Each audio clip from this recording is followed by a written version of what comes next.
Bonjour et bienvenue dans ce numéro 2 Deux. de ce podcast. Bonjour Christelle. Bonjour Mathieu. C'est le numéro 2. Deux. Le Hmm. bébé commence à ouvrir les yeux. Déjà. Donc si vous n'avez pas regardé le numéro 1, on parle du retour à la maison, de comment savoir que cet appel du retour à la maison qui est vous-même, qui est votre cœur, cet espace de présence et de paix. Si vous n'avez pas écouté ce podcast, vous ne l'avez pas regardé, on vous invite à aller voir le numéro 1. Et aujourd'hui, Christelle, de quoi on parle? De l'amour. L'amour. C'est vrai qu'après notre dernier podcast, on a évoqué les notions de paix inconditionnelle, mais aussi d'amour inconditionnel, parce qu'on était parti de cette explication que il y a des choses dont on a simplement des concepts. C'est plus des concepts que des expériences en tant que telles. Et donc, on parlait de la paix inconditionnelle, puis ça a évoqué pour toi la question de l'amour inconditionnel, et on se fait le bonheur de parler de ça aujourd'hui. Déjà, comme ça, qu'est-ce que ça évoque pour toi, Mhm. l'amour inconditionnel? En fait, j'ai envie de faire le pont justement avec la paix inconditionnelle dans l'autre podcast où est-ce que justement on peut step into peace, comme toucher cette paix au-delà de ce que les événements peuvent être autour de nous, de ce qui peut se passer et de revenir à juste être témoin de tout ça. Et ça m'a vraiment fait connecter à l'amour inconditionnel. Et je mentionnais que justement, lorsque j'en parle en conversation avec des gens ou en accompagnement, euh, on mentionne, on me partage, ouf, je suis pas rendue là. Hmm. Je suis pas rendue là à aimer inconditionnellement. Évidemment, on va parler qu'est-ce que l'amour inconditionnel, ça viendra. Euh, mais ce que ça évoque pour moi, ce qui est là vraiment, c'est aimer, t'aimer, je t'aime parce que tu es, tout simplement. Au-delà de ce que tu peux faire, de ce que tu peux dire, ou de ce que tu fais pas, ou ce que tu dis pas, ou ce que t'es pas pour moi, ou ce que tu es pour moi, je t'aime parce que tu es.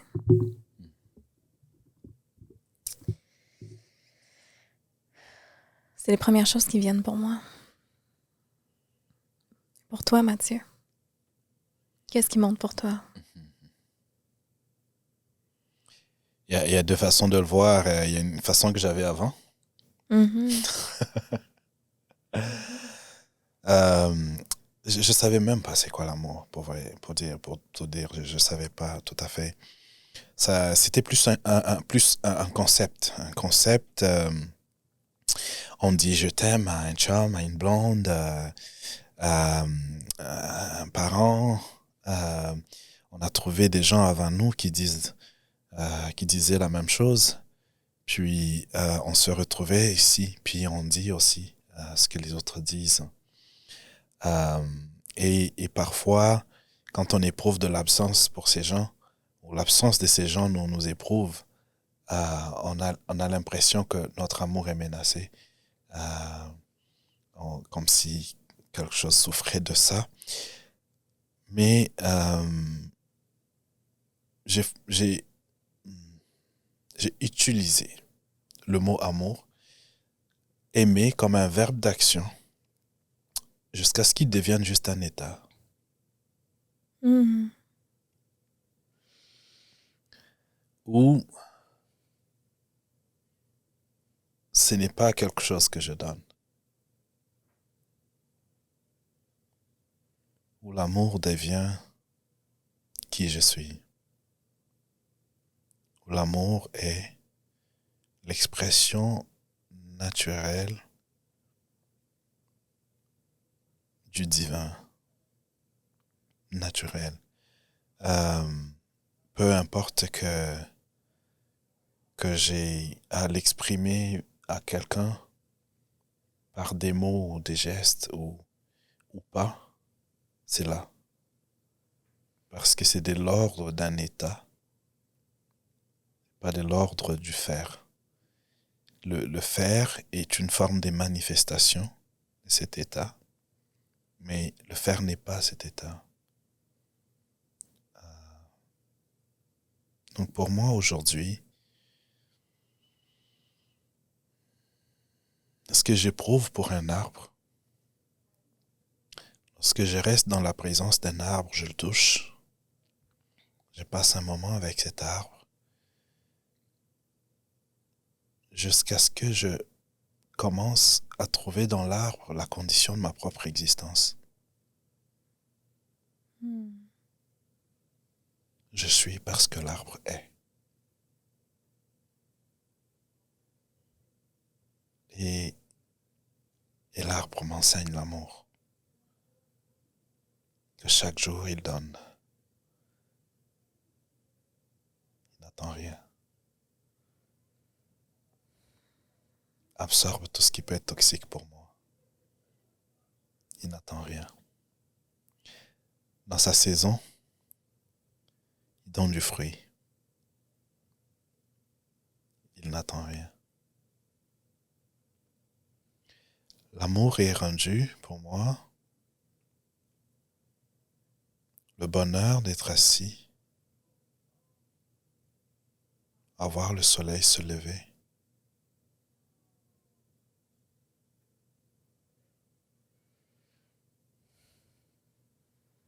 et voir dans ça l'expression de l'amour inconditionnel du divin.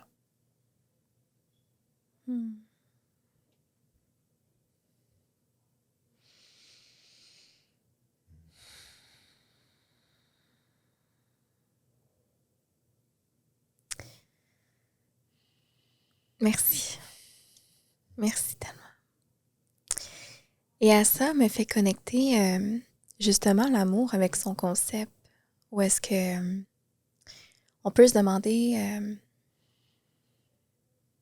c'est quand le bon moment pour dire je t'aime à une personne? Est-ce qu'il faut que j'attende? Est-ce que c'est trop tôt? Est-ce que c'est trop tard? Donc là, on parle de l'amour, du concept de l'amour, entre deux individus qui essaient de se fréquenter ou qui se fréquentent. Tout dépend avec quel filtre on regarde. Tu vois, mes lunettes que je porte, il y a une transition, il y a un effet de transition dedans. Lorsqu'ils sont exposés au soleil, elles sont exposées au soleil, elles passent au bleu pour me permettre de... Donc il y a un filtre. Et tout ce que je le vois sous le spectre de ce filtre-là aussi. Je peux pas voir autrement. C'est teinté de bleu. Même si, après un moment, je l'oublie. Ça me paraît normal. C'est teinté de bleu. Et l'amour aussi, selon qu'on regarde à travers les filtres de la blessure ou pas, les filtres de l'abandon, le filtre de la déception. Ce qu'on voit, on le voit à travers ce filtre-là aussi. Et de là naît la peur de je le dis ou je le dis pas à la première rencontre. Parce que ce filtre conditionne le reste. On se demande même si ce qui vient après, c'est l'amour, dans le fond, parce que c'est... on ne voit pas la réalité comme elle est, on la voit comme elle se présente à nous. Elle se présente à nous en fonction des filtres qu'on porte. Jusqu'à ce qu'on retourne à la maison.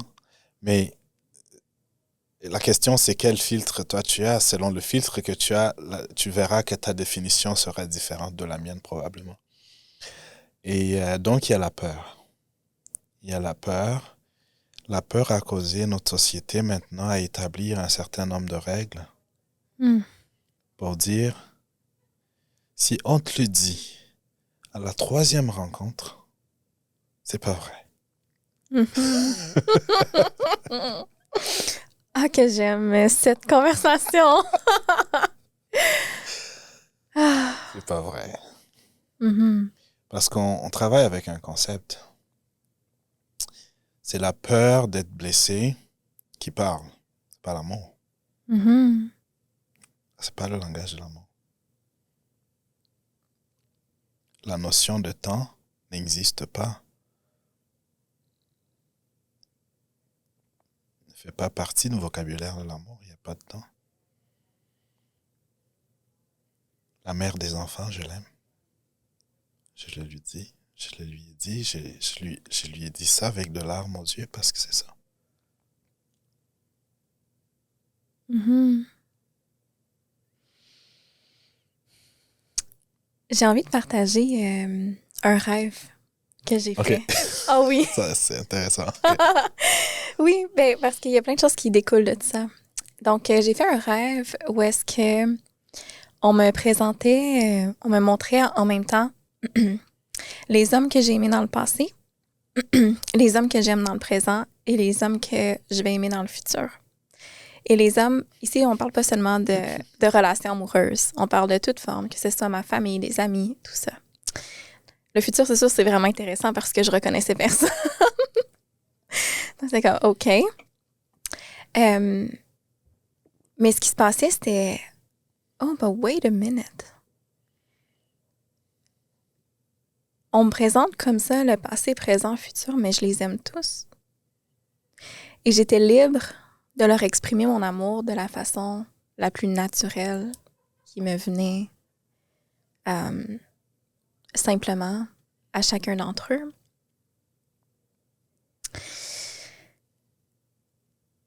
Et ça m'a ramené à une prise de conscience que j'ai eue il y a de ça comme quelques années où est-ce que je me disais, est-ce que l'amour a un début et une fin? Est-ce que pour aimer une autre personne, je suis censée arrêter d'aimer cette personne-là? Donc, si je prends un petit peu plus le concept de relation amoureuse, où est-ce qu'une relation se terminait et pourtant, je l'aime toujours, cette personne-là. Et on m'avait dit, ben, faut que tu arrêtes d'aimer cette personne-là pour en aimer un autre. Ou tu peux pas m'aimer moi puis continuer d'aimer lui. Puis là, j'étais comme, mais ça n'a juste pas de sens pour moi. Parce que profondément dans mon cœur, et ça s'est présenté justement dernièrement dans mon rêve, justement, je suis comme, mais pour chaque personne avec qui j'ai partagé ma vie, chaque homme avec lequel j'ai partagé ma vie, je ressens de l'amour profond, inconditionnel pour chacun de ces hommes-là.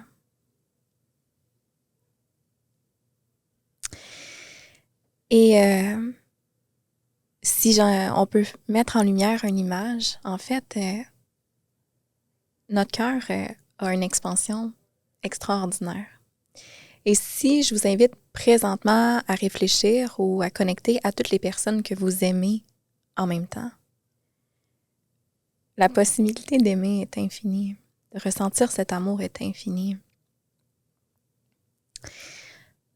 Et c'est aussi ce que je transmets lorsque je travaille avec des séparations, des couples, tout ça, où est-ce que on me dit « Ouais, mais je l'aime encore.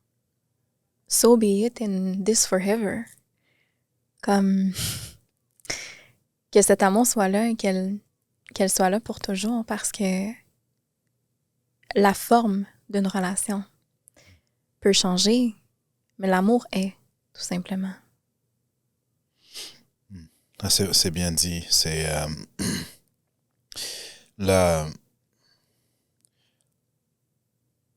l'amour est du domaine de l'intemporel. L'amour, c'est Dieu.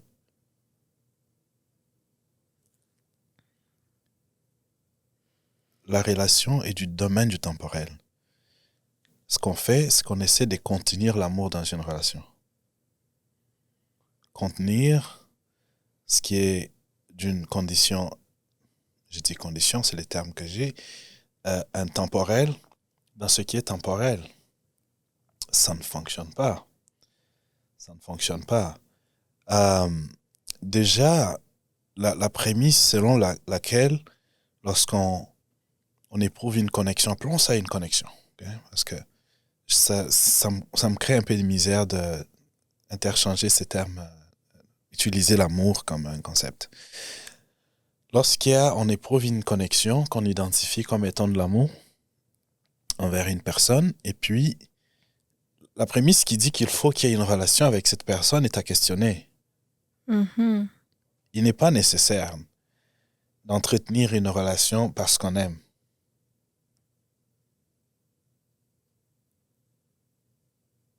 C'est déjà ça. C'est déjà ça. Il n'est pas nécessaire.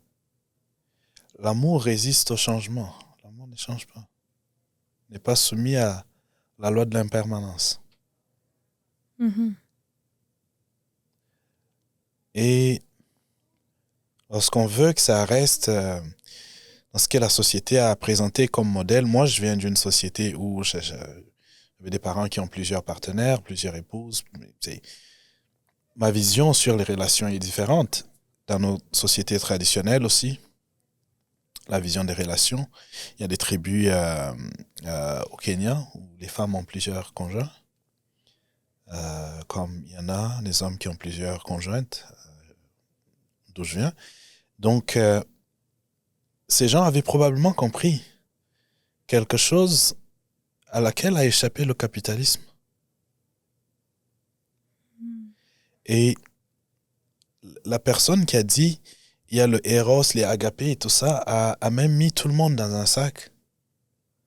Parce que une vibration, c'est une vibration. Elle est la même pour tout le temps. Si la vibration de l'amour, c'est la vibration de l'amour, c'est la même fréquence. Que je l'éprouve pour ma fille, pour mon fils, je l'éprouve pour mon père, pour toi, ou pour un sans-abri que je passe, dans le regard de qui je vois une partie de moi que je n'ai pas rencontrée.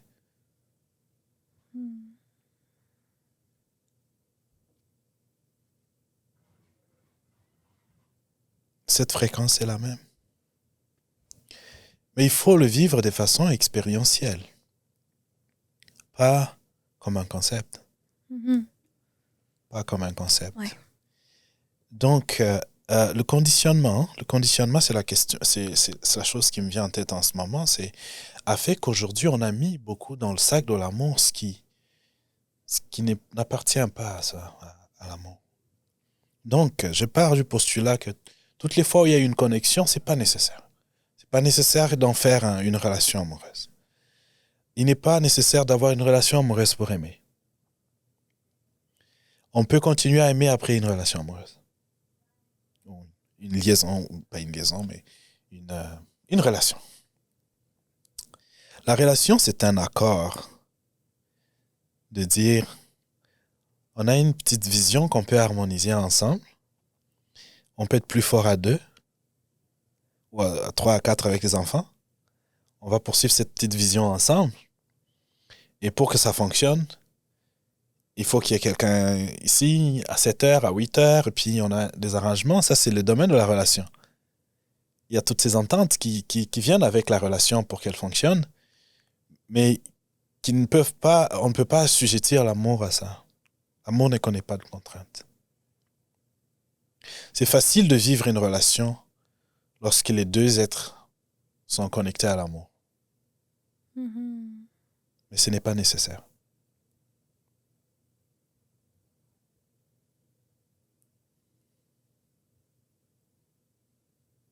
Deux ou plusieurs êtres. Hein. C'est sans limite. C'est sans limite. Et aujourd'hui, moi, la question que j'ai envie de te poser, comment est-il possible pour une personne qui a vécu toute sa vie avoir l'amour comme un concept et qui a été déçue par les ententes, parce qu'on est déçu par les ententes qu'on a avec les autres. Moi, je vais t'aimer à vie. Puis, après 2 jours, je trouve que tes seins deviennent de plus en plus petites, de plus en plus petits, et puis ça ne me plaît plus. J'ai comme envie d'aller voir ailleurs. Personne qui a vécu toute sa vie comme ça, où Lorsqu'une condition change, on l'aime plus. C'est comme une machine quand un amplificateur, on monte, on descend des volumes, on change des choses. Comment est-elle encore capable d'aimer? Hmm. Comment?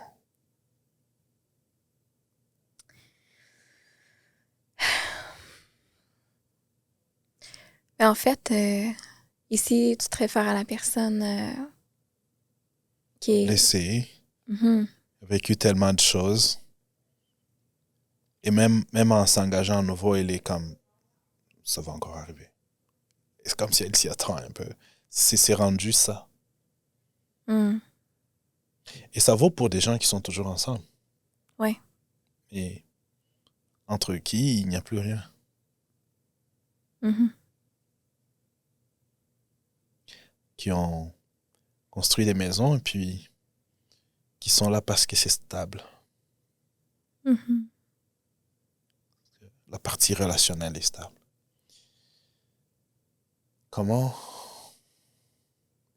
tu fais avec ça? Quelle belle question. Quelle belle question. Euh, on dirait que je pourrais y répondre de différentes façons, puis ça me ramène à connecter à re-questionner justement notre définition de l'amour, de notre relation avec l'amour. Parce que différentes choses que tu viens de nommer là, ce que j'observe, ce que j'entends, c'est du changement. Et ça ramène à la connexion qu'on parlait dans l'autre podcast, où est-ce que on se crée énormément de souffrance à résister au changement, à vouloir que ça ne change pas. Que ça ne change pas. Et en fait, au-delà de ce que un partenaire ou une partenaire peut, encore une fois, faire ou prendre comme décision ou qui a envie de faire quoi que ce soit, l'amour est à la base, tout simplement. J'essaie de trouver la façon, je le vois dans ma tête, de le transmettre.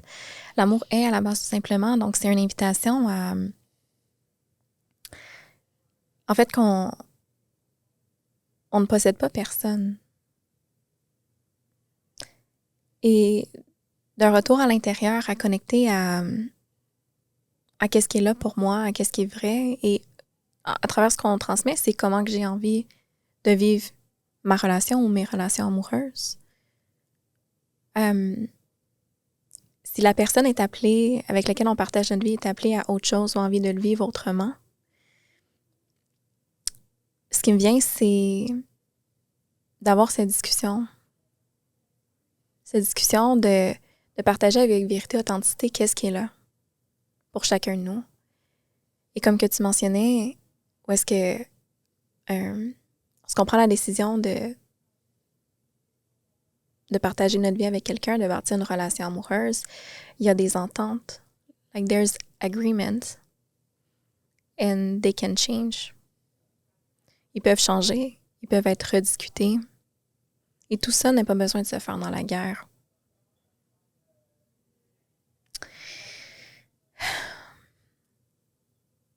Donc, en ne voulant pas que l'autre ait le désir d'aller ailleurs, en ne voulant pas que l'autre ait le désir d'expérimenter autre chose ou que finalement sa vision d'une relation change, tout ça, c'est ce qui fait mal.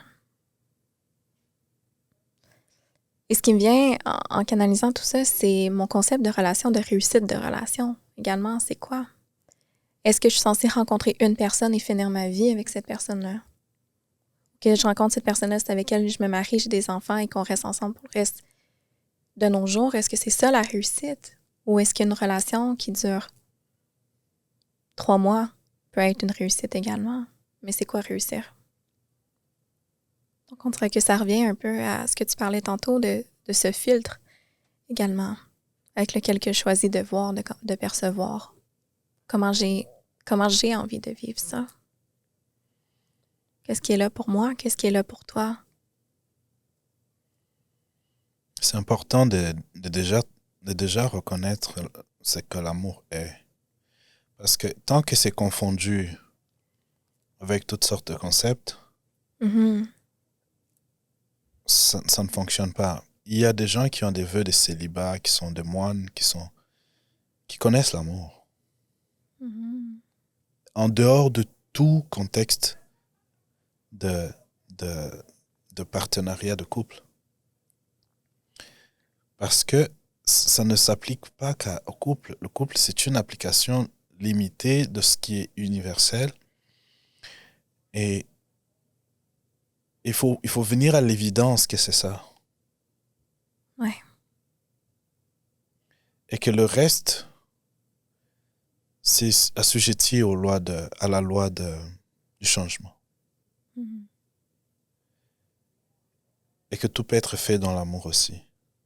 Le changement peut être vécu avec amour Ouais. aussi. Euh, Ça peut être difficile d'expliquer tout ça, mais moi, mon invitation, c'est peut-être de vous poser la question, qu'est-ce qui aujourd'hui je traîne, je porte comme filtre, qui m'empêche réellement de naître à l'amour?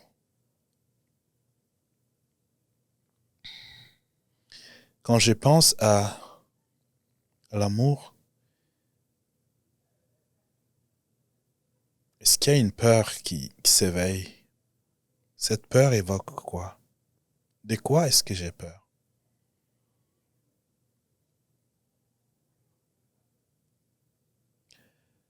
Parce que ça sert à rien de continuer à arroser un jardin rempli d'herbes.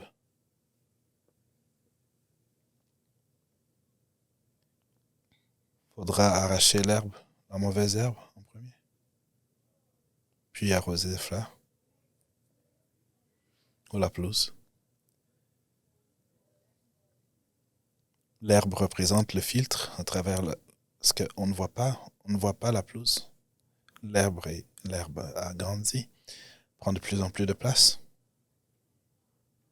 Ça étouffe. Ça empêche au soleil de passer. Mhm.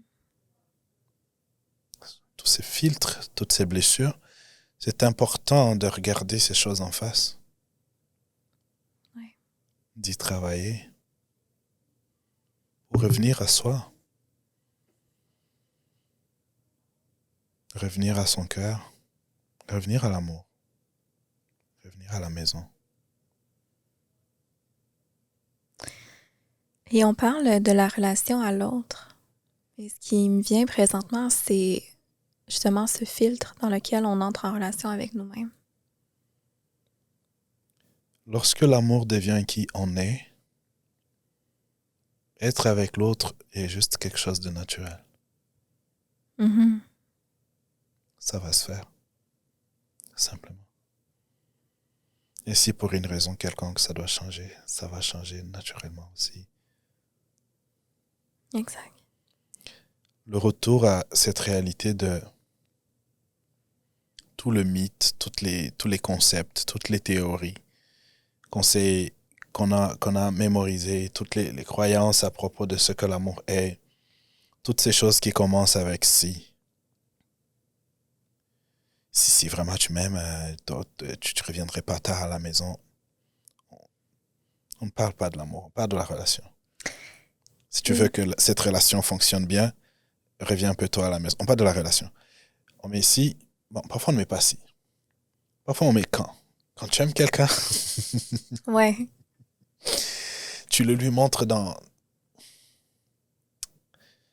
Je sais qu'il y a toutes ces théories qui ont été écrites au sujet de l'amour.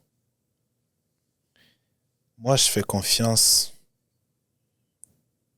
à l'auteur de l'amour, lui-même. Je vois la question que tu te poses, tu te dis, mais c'est ça, il y a le langage de l'amour. On fait quoi avec ça? Ce sont des langages de l'affection, de la relation. Mhm. L'amour est. Et à travers ça, Depuis tantôt, j'entends la partie de trahison. Est-ce que c'est quelque chose qu'on vient me consulter aussi souvent? Ou est-ce que s'il m'aimait vraiment, il n'aurait pas été ailleurs? Il a rompu la promesse qu'il avait faite. Il a Un autre. trahi sa propre promesse. Parce qu'on veut toujours être responsable de ce que les autres font. Mhm. On veut être responsable de... Moi, j'ai promis, je t'ai donné ma parole. Je viendrai te voir à 14 heures. Puis je suis pas venu à 14 heures. J'ai rompu avec mon engagement. J'ai trahi mon engagement. Mais c'est trop simple. Il faut que tu prennes ça personnellement. Pour que ça fasse des sens, il faut en souffrir un peu, on dirait. On aime cette obsession d'être responsable, de ne pas voir dans les désengagements de l'autre sa propre responsabilité. Explique un petit peu. Mais sa propre responsabilité dans ce sens que je suis là parce que j'ai choisi d'être là. Mhm. Quand je pars de là, c'est parce que j'ai choisi aussi de partir de là. C'est pas parce que je t'ai trahi. C'est parce que tu vas en souffrir. Je suis d'accord avec ça, il y a la souffrance avec ça. Mais c'est encore le choix de je vais partir d'ici. Mhm. On souffre des attentes qu'on crée à l'idée que les choses seront comme on les a imaginées au début. On a toute une histoire mentale créée, un scénario de comment ça va se faire avec des enfants, et puis comment on va faire les tours du monde, et puis toutes ces choses. Et des projections de ah, il a de belles qualités, puis c'est la femme de ma vie.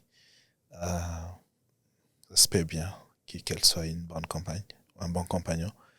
Mais, euh, mais n'oubliez pas que la vie, les choses changent et ça peut changer à tout moment. Mhm. C'est d'être aussi prêt à aimer avec ou sans nos propres conditions. La question, est-ce que je peux continuer à aimer si tout ce qui nous met d'accord aujourd'hui venait à changer? Mhm. La plupart des gens, non. Parce qu'on travaille avec un concept. Et juste pour revenir sur le concept justement de la trahison, parce qu'on l'a frôlé, puis La trahison. trahison. Oui. Euh, ben, quand que je nomme trahison, moi j'entends justement les accords. Où est-ce qu'on s'est mis d'accord que on n'allait pas ailleurs, qu'on s'est dédié juste un à Mais ce sont l'autre? les accords de l'amour ou de la relation. Exactement, c'est une bonne question à se demander. L'amour n'a Et pas de condition. l'amour n'a pas de condition, c'est les accords de la relation, mais où est-ce qu'on va expérimenter la trahison? C'est où est-ce que les accords, les attentes, en fait, les accords qu'on s'avait mis d'accord euh, n'ont pas été ne sont plus respectés, ne sont plus respectés et par exemple, avant l'action d'aller ailleurs, on ne s'est pas assis pour revoir les attentes. Parce que c'est aussi quelque chose qui est tabou, de nommer qu'est-ce qui est là. De nommer qu'est-ce qui est là, de je ressens ce désir d'aller ailleurs. C'est comme... Et souvent, ce que je me rends compte, c'est que c'est fait en cachette, on n'en parle pas, c'est comme secret. Et je crois que c'est une invitation à créer une certaine ouverture de plus en plus pour être capable de parler de ces choses-là. Parce que de ce que j'ai pu être témoin personnellement, mais également dans mes accompagnements, c'est le lien entre la trahison et l'amour, justement, ils ne vont pas ensemble. Entre une personne peut être portée à aller ailleurs et aimer quand même la personne avec laquelle elle est engagée. Et en fait, c'est quelque chose que je suis témoin en consultation. Parce que j'ai les deux individus et on essaie de voir plus clair à travers une situation comme ça. Et c'est pas une question d'amour. Donc, je trouve ça vraiment intéressant parce que la trahison, ça peut être quelque chose qu'on peut expérimenter énormément en souffrance. Mais qu'est-ce qui se passe vraiment?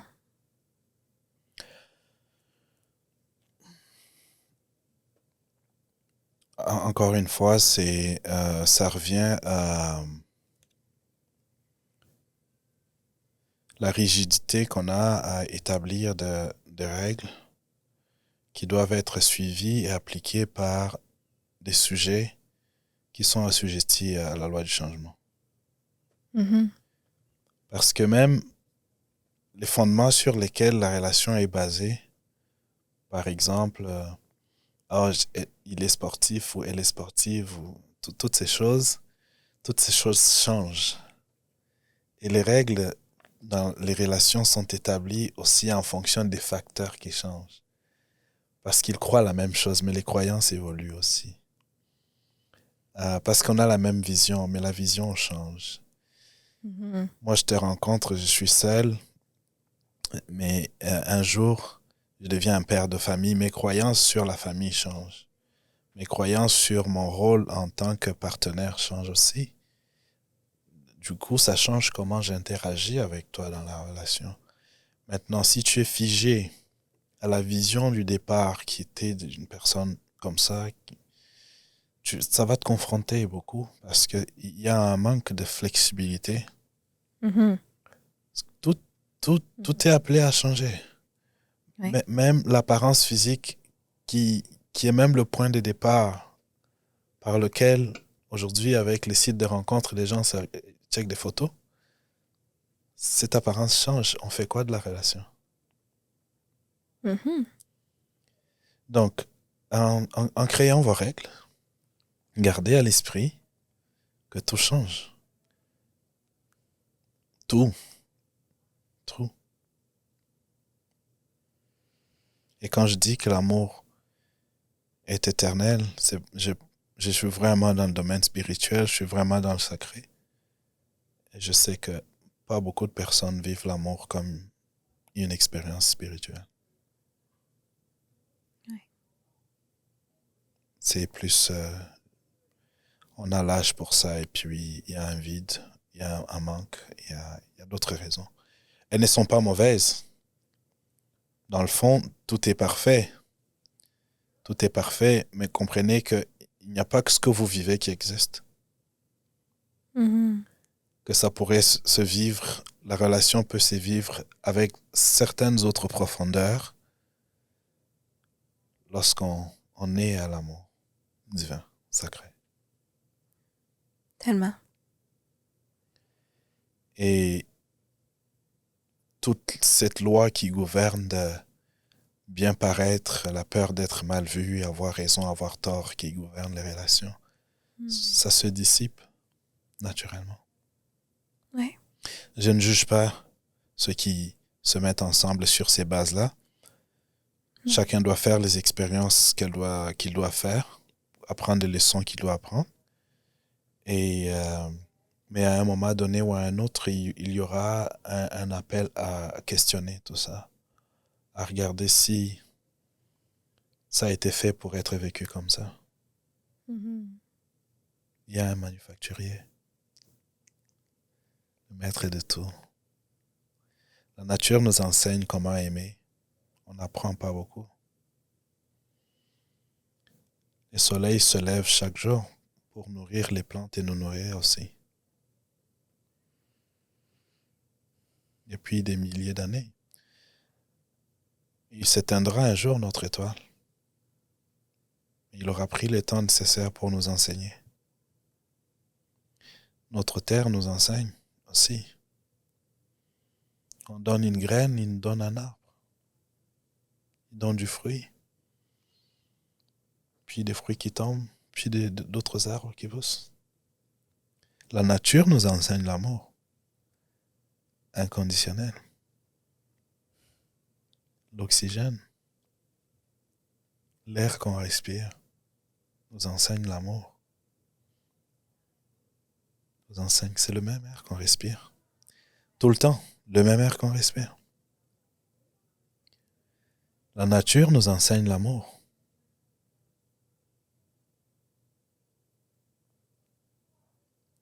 Si l'humain se mettait à apprendre l'amour de la nature, on vivrait nos relations différemment. Quelque part dans la Bible, Jésus questionne ses disciples, il dit, la nature ne vous enseigne-t-elle pas? Parce qu'ils sont des enseignants. Ouais. Et il y a comme un timing pour chaque personne. Chaque âme vient comme un rayon de soleil. Il n'est jamais déconnecté de sa source. On rentre dans une forme d'oubli. Comme je te le partageais hier, cet oubli on vient en oubliant. Et puis, on rentre dans un jeu dont on ne maîtrise pas les règles. Puis, on pense que l'objectif, c'est de gagner, d'être le meilleur conjoint, on se perd un peu dans tout ça. Puis, à un moment donné, il y a un temps divin. Ça arrive. On se rend compte, j'avais oublié que c'était juste un jeu. Ouais. On se battait, on faisait des choses. Pour certaines personnes, c'est vers la fin de leur vie qu'ils s'en rendent compte. Pour d'autres, par la grâce, ça arrive un peu plus tôt. Un décès ou quelque chose. Toutes ces choses nous ramènent à l'amour. Toutes ces choses nous ramènent à l'amour. Et je me rappelle, une fois, on regardait les matchs de soccer et puis on allait de bar en bar, on criait. Puis des amis qui restaient des mois sans se parler parce que l'autre équipe a gagné, l'autre n'a pas gagné. C'est comme envie de dire, hey, it's a game. Tu as oublié que tu joues. Quand je dis que tu as oublié, nous expérimentons la vie en tant qu'âme, en tant que ce qu'on appelle les consciences dynamiques. La conscience qui prend la forme, comme on dit, je suis un esprit qui fait l'expérience humaine. L'esprit qui prend une forme pour vivre une expérience humaine. Et cette expérience entend aussi vivre une relation toxique et toutes ces choses qui viennent avec. Ouais. Mais il y a toujours un moment où on se rappelle, c'était quoi les buts du jeu? On se rappelle que c'était juste un jeu. Puis on retourne à l'amour. L'amour est la réponse. L'amour, c'est la médecine. Love is the medicine. Love is the medicine. L'amour, c'est la médecine.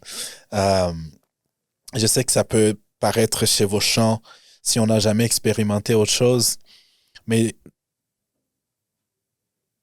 appréciez chaque moment. Le partenaire que vous avez, appréciez chaque moment. Appréciez. Ça permet de... J'avais une conversation justement aujourd'hui avec une amie, de ne pas prendre la personne avec qui on partage notre vie, même si c'est une amie ou peu importe,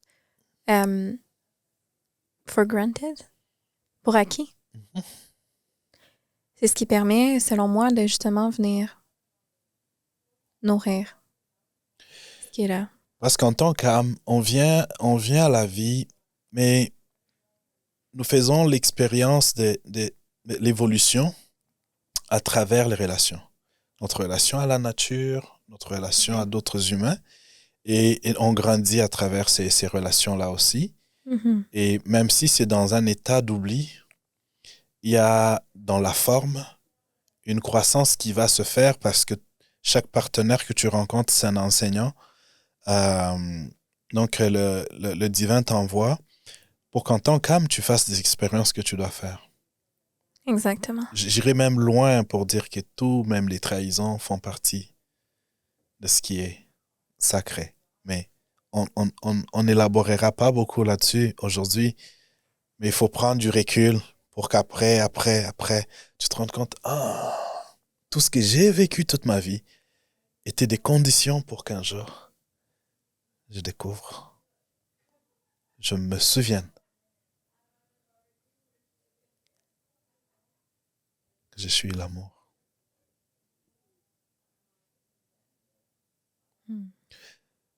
Tout le monde se souviendra, dans cette vie ou dans une autre, d'une manière ou d'une autre. Ça viendra. Oui.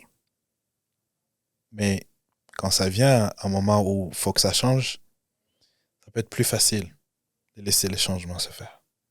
Je suis pas en train de dire de ne pas travailler pour faire fonctionner quelque chose. Mais il y a des limites qui, quand elles sont atteintes, c'est les temps du changement.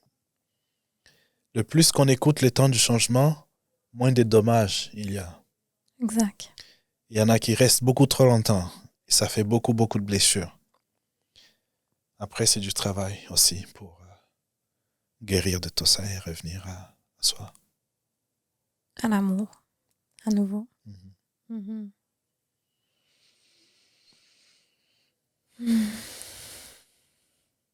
C'est beau. Et on va peut-être commencer à aller tranquillement vers la fin avec ces sujets. On peut rester de temps et de temps à parler de ça. Le but de ce podcast, c'était pas de stigmatiser les relations, de les catégoriser. C'est simplement d'être dans l'accueil de ce qui est là, en fonction des ressources que vous avez dans le présent. Vivez ce que vous avez à vivre. Mais si pour une raison quelconque, vous sentez un appel à aller loin, comme s'il y a quelque chose qui, de plus, creuser un tout petit peu, ça pourrait vous conduire à découvrir la vérité sur qui vous êtes. Et quand cette vérité est découverte, vous pouvez continuer à vivre des relations. Mais ça sera différent. Ça sera totalement différent.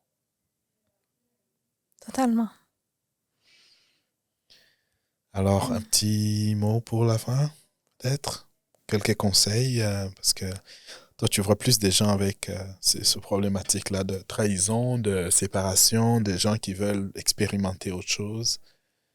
Est-ce que tu aurais envie de leur partager? Love is the answer. L'amour est la réponse.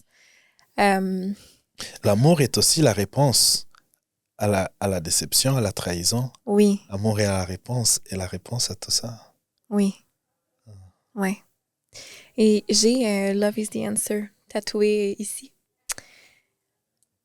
que j'ai fait tatouer après avoir traversé un des moments les plus difficiles de ma vie. Et c'est dans cette période la plus difficile qu'on m'a transmis Love is the answer, even here and now, et dans tout ce qui est là. Donc, je crois que, dépendamment de l'histoire que tu portes, de qu'est-ce qui est là pour toi, je crois vraiment à une approche personnalisée, individuelle par rapport à ton bagage. Mais moi, ce que ça me ramène, c'est la reconnexion à qu'est-ce qui est là. D'être à l'écoute de cette vérité qui est là à l'intérieur, d'apprendre à s'observer, de justement, quel est mon filtre avec lequel j'entre en relation, avec lequel j'interagis avec la vie.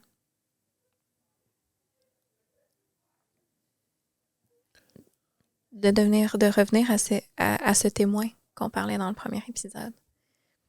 Qu'est-ce qui est là pour moi? Est-ce que c'est vraiment ça? Est-ce que ça pourrait être autre chose? Quoi d'autre est possible? Quoi d'autre est possible?